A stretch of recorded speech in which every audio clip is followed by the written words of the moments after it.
Going on, guys? It's Greg here, aka New York Prepper, and I wanted to do a video because somebody was asking me in my last live stream, what are some things that new preppers should do and what kind of things should they get? So here's a video about 5 things that new preppers should do. So the first thing you want to do is get fit and get healthy. You don't have to be Captain America, but do the best that you can. Everybody has their own physical limitations, and everybody's has different ages. So just try to do the best that you can. Get in the best shape and in the best health for your particular situation. Everybody's different, so if somebody else is an all-star athlete, you can't expect that you're going to be the same way. If you have different conditions or you're older, but just because you're older or you have some ailments doesn't mean that you still can't, get in decent shape and get healthy for your particular situation. So do the best you can, and that's the first thing. And then being fit and healthy will increase your odds of surviving SHTF. Being fit will help you to perform critical tasks during SHTF like manual labor, self-defense, security, bugging out, escaping and evading, and a lot of other things. So being fit, SHTF is going to be a very physical ordeal. So you need to be in good shape, in case you have to escape from danger, in case you have to do security details to protect your family, in case you find yourself in a self-defense scenario and you have to fight with somebody hand to hand.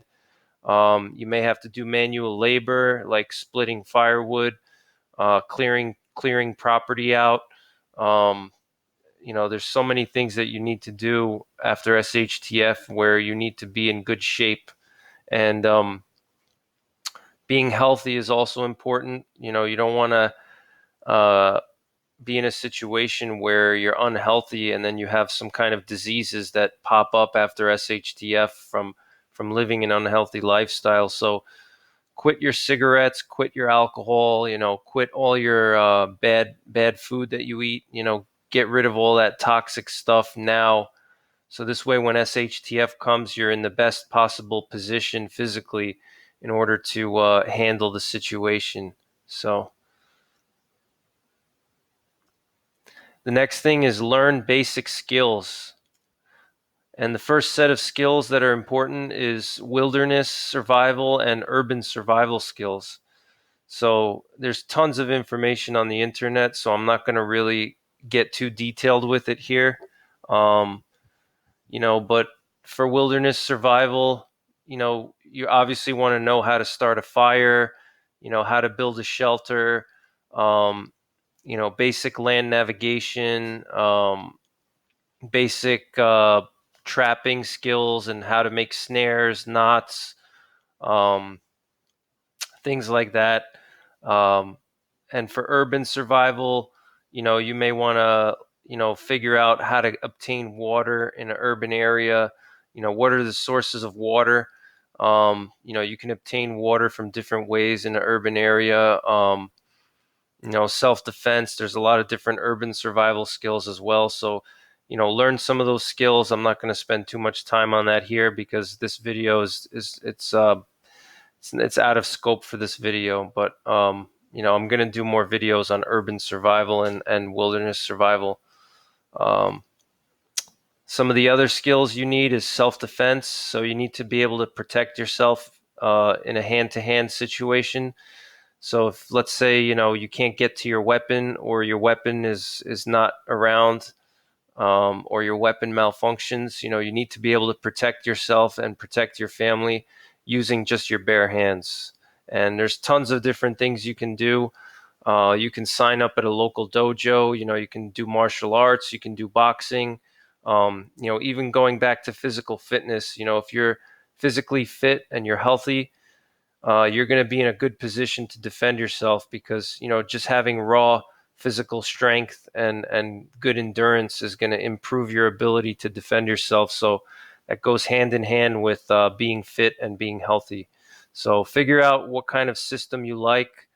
I'm not going to recommend one particular self-defense system. You could learn as, however you want to learn is up to you. I'm not here to say that, you have to do jujitsu classes and you have to do, boxing. I'm not going to say that. It's up to you to learn what works for you. And the best thing is to pick something that interests you, because what interests you is what you're going to want to learn and what you're going to want to train and practice with. So for me personally, I like boxing. I like Filipino martial arts. I like Chinese China, which is a joint manipulation art, and I like some jujitsu as well.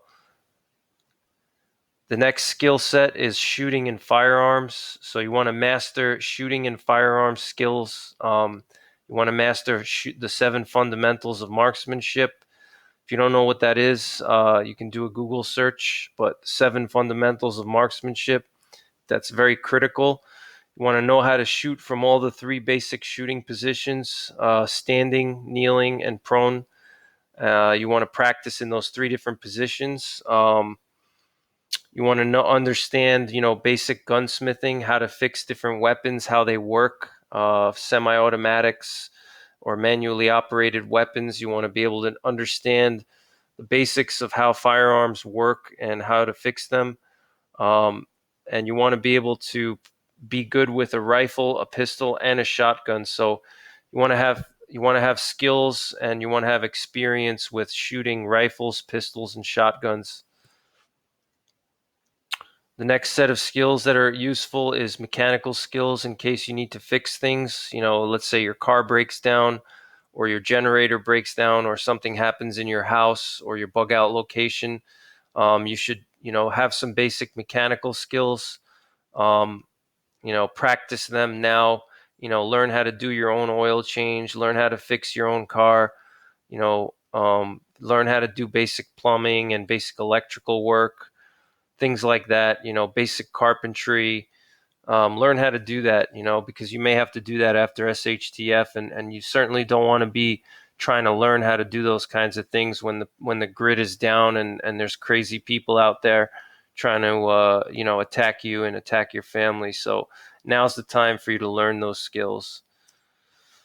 Then you want to learn hunting, fishing, and any kind of skills for you to obtain food. So that could be like gathering wild edibles. It could be growing food. It could be trapping. So learn how to obtain food. Next set of skills is navigation. You want to learn how to use a compass and a map. And aside from that, there's other ways you can navigate by using the stars. You want to understand the basics of navigating with using the stars and celestial bodies. So this way, if you don't have your compass and you don't have a map, you can still find a general direction of travel. Typically, that's the North Star, and using the sun, which rises in the east and sets in the west. If you can find the North Star, you'll always find north. Just have to know how to find the North Star, which is on the Little Dipper. So if you can find the Little Dipper, you can find the North Star, and I'm not going to really cover more than that because that would take a separate video. I've actually done a video on that before. If you go back into my uploads and you go down all the way to the beginning, one of my first uploads, I did a video called Navigation Using the Heavens, and check that video out, and I talk about how you can use the stars to navigate. And then finally is medical skills. You're going to need to know some basic medical skills. You don't have to be an EMT or a combat medic. You don't have to be a trauma surgeon or anything crazy like that, but you should understand, how to apply a pressure bandage, how to apply a tourniquet, how to use an Israeli bandage, basics of disinfecting things and sanitation, how to clean wounds out, things like that. The basics of, like, preventing shock, preventing hypothermia, treating burn wounds, basic stuff. This is not hard to learn. Understanding the symptoms of hypothermia and how to treat it. Frostbite, shock. Shock is a big one. Um, things like that. So, preventing blood loss. So, learn some basic medical skills. And the third thing that you should do, and this is really important, is you should do an assessment of your area where you live. The first thing you want to ask yourself is the area that I live in defensible? So if SHTF happens, am I going to be able to defend my home? Am I going to be able to defend my family here? Or is it going to be overrun by desperate people and criminals that are going to be, looting for supplies, and, desperate people that are unprepared? Are they going to, overrun my neighborhood? Are they going to break in and take all my food and attack my family and hurt my family? So you need to understand if your area is defensible or not. And um, that's kind of a whole topic in and of itself. But the first thing you can do to ask yourself that question, to answer the question is, what's the nearest population center? How close are you to the nearest big city? The closer you are to a heavy population center, the less defensible your area is going to be. Especially after SHTF, it's going to be hard for you to defend your home from a lot of people. The more people that there are, the more people you're going to have to defend your home against. So if you live next to a giant city with a million or more people that are within 30 to 60 miles away, they're going to come up to your area when they run out of resources in the city. They're going to come up to your area, to the suburbs, or the rural areas, and they're going to be looking for places to stay. They're going to be looking for food and water. And people, when they're hungry and they're thirsty, they're going to do crazy things. And you better believe it that people are going to try to steal your stuff. So ask yourself the question: can I defend myself here? The next question would be, what are the hazards? So are there any other hazards besides people and population centers? Hazards would be like, a nuclear power plant, some kind of industrial factories nearby, um, different types of hazards. Let's say you live close to an ocean or a river that can flood, that's something to consider. Um, do you live near a high crime area? So if SHTF happens, the people in the high crime area are going to be, heading up into your area, and they may break into your house or something like that. Um, there's a lot of different hazards. So, you need to understand what the hazards are in your area. And another thing to ask yourself is, what are the resources? Are there enough resources like clean water and air, and areas to find food? Another thing too is sanitation. Is the area that you live in, are you going to be able to, bury, your sewage and bury your garbage? Because, after SHTF, you're going to need to, eliminate your sewage somehow. And, if you live in like a big city or something like that, or an area where there's not much space or land, you're going to have to find a place to put your sewage. And, unless your neighbor doesn't mind you burying your sewage in his backyard, that could turn into a problem. Another thing too is, clean water. Water is critical, and, you need to know if there's clean water nearby. If there's no clean water nearby, then you need to consider relocating or going to a bug out location where there will be clean water. And then clean air is another one. Is do you live in an area where there could be potential contamination of the air, some kind of pollution, um, due to factories malfunctioning, or whatever. Um, and then obviously areas where you can find food, so that could be like lakes, if you can go fishing in a lake, or hunting or trapping, or scavenging. gathering wild edibles, things like that, or growing your own food.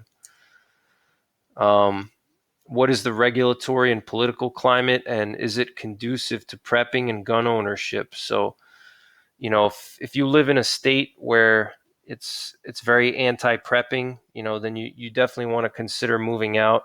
Um, Especially for gun ownership. If you live in a state where you're not allowed to do anything, and your local town, it's not just your state, but your local towns, if they have ordinances that don't allow you to do outdoor burning, or don't allow you to do, have farm animals on your property like chickens or goats or whatever. If there's ordinances that, don't allow you to build structures besides, a basic shed, these are things you need to consider, because you need to have ample storage space to store all of your stuff. Um, and if you live in an area that's anti-gun, that's a problem, because then you're not going to be able to obviously stockpile weapons, which are going to be important. For SHTF, you need to have enough weaponry to defend your home and defend your family, but also you're not going to be able to train as well, because typically states that are anti-gun, obviously you're not going to be able to buy all the different kinds of guns that you could in other states. So you're not going to be able to train with those weapons, and also there may not be as much of a gun industry in that state. So there's not going to be a lot of shooting ranges. There's not going to be a lot of gun shops. It's going to be hard for you to find places to shoot. And if you do find a place to shoot, it may be very far away or it's expensive. So that's something to consider as well. And then finally, once you've done your assessment and you've asked yourself all these questions and you've written down some answers, is it defensible? What are the hazards where I live? Are there enough resources? What is the regulatory climate? Then you need to answer the final question, which is, do I need an alternate location or a bug out location? So if you can't relocate, if you're not in a position to relocate, let's say you determine that your location is not good, and it's not defensible because you live in a city. There may be a nuclear power plant nearby, and there's not much clean water. The regulatory climate is anti-prepping and anti-gun, and for whatever reason you can't relocate. A lot of people can't just quit their jobs and find a new job right away and relocate that quickly, for a variety of reasons. So at that point, if you can't relocate, although the best thing to do is to relocate, that's probably the first thing I would recommend, is relocation.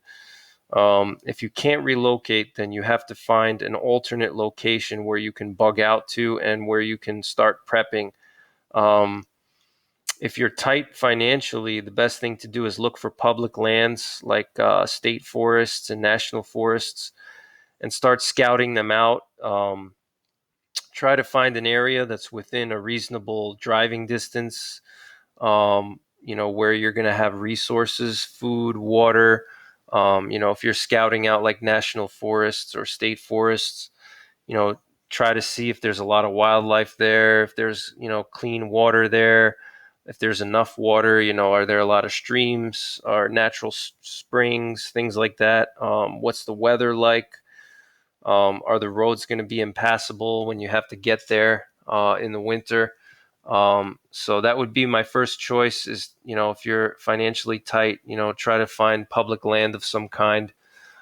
Um, and, you can really go crazy. I don't really have that much time on this video to, get into detail on how to pick a bug out location. But some things that you should consider is, like I already mentioned, is availability of water, proximity to other people, proximity to nuclear power plants, availability of food, you know, uh, the prevailing winds. So if there's like a nuclear fallout, are you in the direction of prevailing winds? So if there's, let's say, a nuclear plant that goes, melts down, are the prevailing winds going to blow fallout into your bug out location? Those are things to consider as well.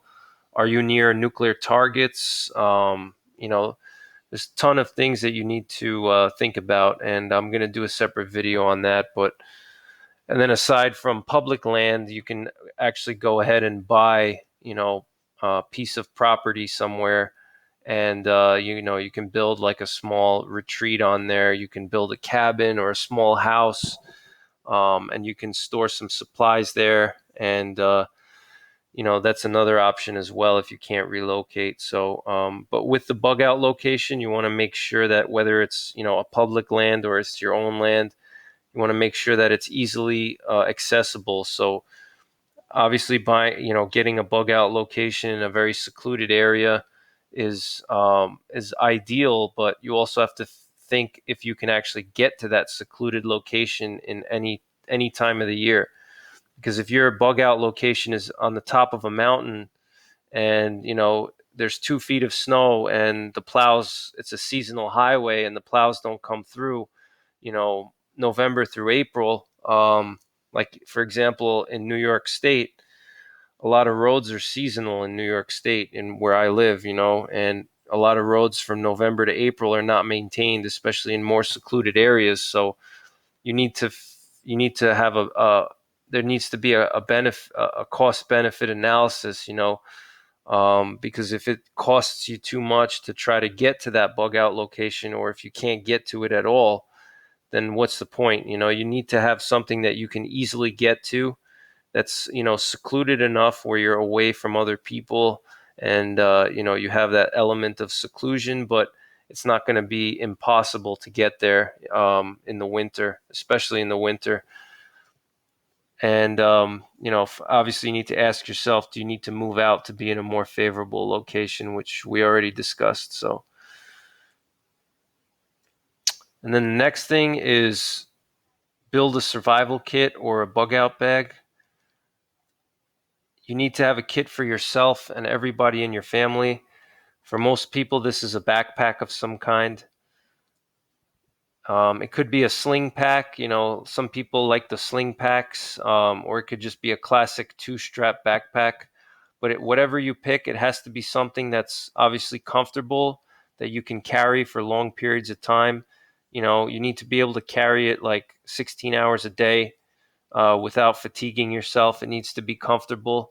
It has to sit well on your body, and you need to practice with it and make sure that it fits you well. It needs to be able to go with you anywhere you go. So whether you're going to work, whether you're going into town to get groceries, whether you're traveling out of state to visit some family members, whether you're going on vacation, you need to have this survival kit with you at all times. Same thing with everybody in your family should have a survival kit with them anywhere they go. Now, obviously, if you have kids, your kids aren't going to be able to bring a bug out bag to school with them, but you should have stuff with you in order to, just in case they need supplies, you need to anticipate that your kids are going to need food and water and stuff like that. So you're going to need to have kits ready for them. And don't go too heavy on the backpack. A lot of guys, when they build a survival kit, or typically it's called a bug out bag or go bag, you don't want to go too heavy because you may need to run or move quickly to evacuate an area, or you may need to escape from danger. So just have enough essentials for up to 72 hours or 3 days. A lot of guys go too heavy with their backpacks, and there's just no need to have more than 20 pounds, in my opinion, in your backpack.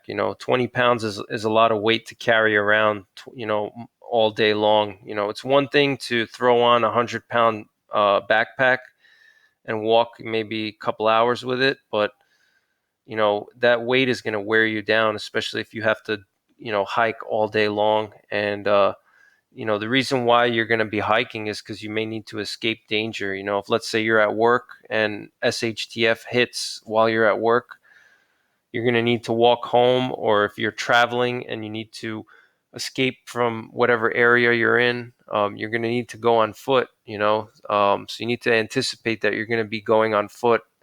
And your backpack, your survival kit is going to be your lifeline. Your bug out bag, that's going to have everything you need to survive up to a few days. So Don't go too heavy because you're going to need to escape from danger as well. If there may be um, there may be people chasing after you. There may be an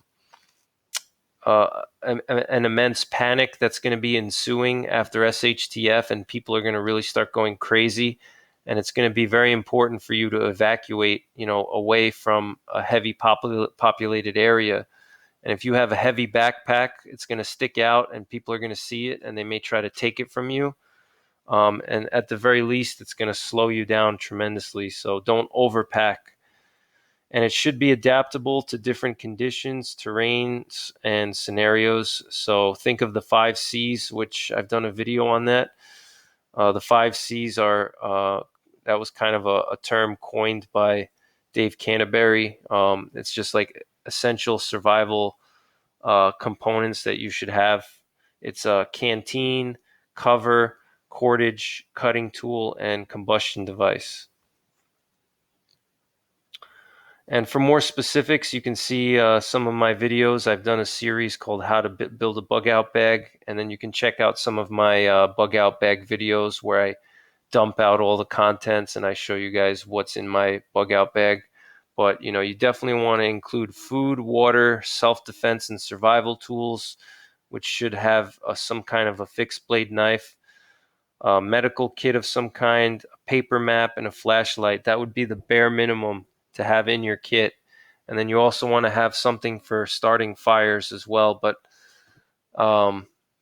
that's, getting into the specifics of what to include in your bug out bag is beyond the scope of this video. So it's up to you to decide what you need, which takes me to the next point, is that your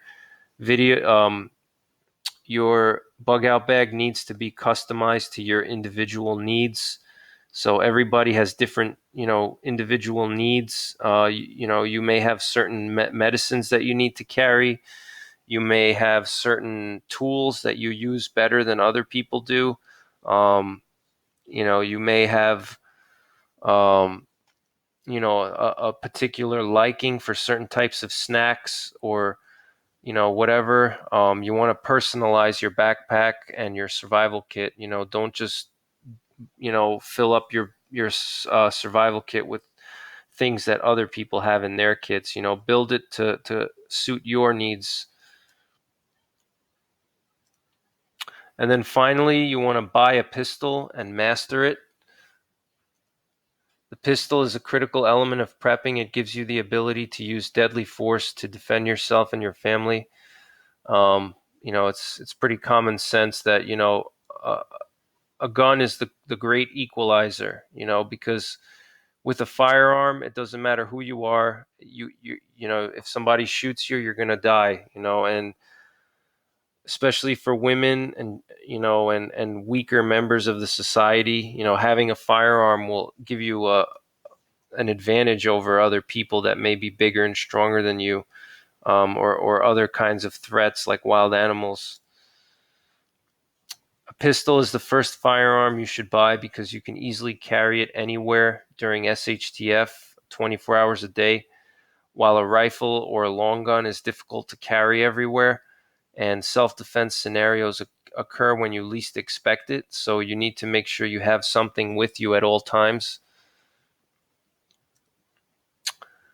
Pistols are light and compact, and they're easy to stow and conceal. So that's another thing that's important. If you're lugging around, a assault rifle, people are going to see that, and you don't know how they're going to react. It's not easy to conceal it. It's not easy to hide it, or you can't just throw it into your backpack or anything like that. If you're carrying an assault rifle, it's going to stick out. And they're also heavy too, and the weight is going to wear you down over time, especially if you have a lot of distance to carry, to travel. Also, with a pistol, you can get a concealed carry permit, which lets you carry it with you every day. So if SHTF occurs, you can have a weapon with you instead of inside of your safe at home.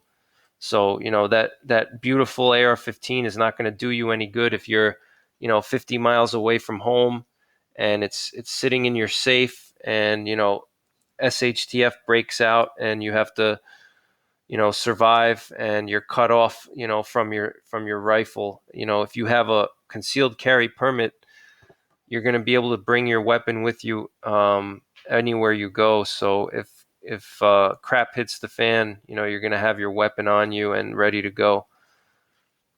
And you want to practice with it and know how to disassemble and reassemble, and also how to fix it. You want to understand how your pistol works, and you want to really become intimately familiar with every part of it. And that's pretty much it, guys. So those are the 5 things that new preppers should do. And don't forget the 3 P's: prepare, practice, and persevere. You prepare by buying food, water, and stocking up on critical supplies and gear. You practice with your gear, and preparing and practicing will help you to persevere through SHTF. And remember that SHTF is a mental game. It's not just about what kind of preparations you have or how much practice you have, but you need to also mentally persevere and push through the situation. So remember those 3 P's: prepare, practice, and persevere. All right, guys. Thanks for watching. Take care, and God bless.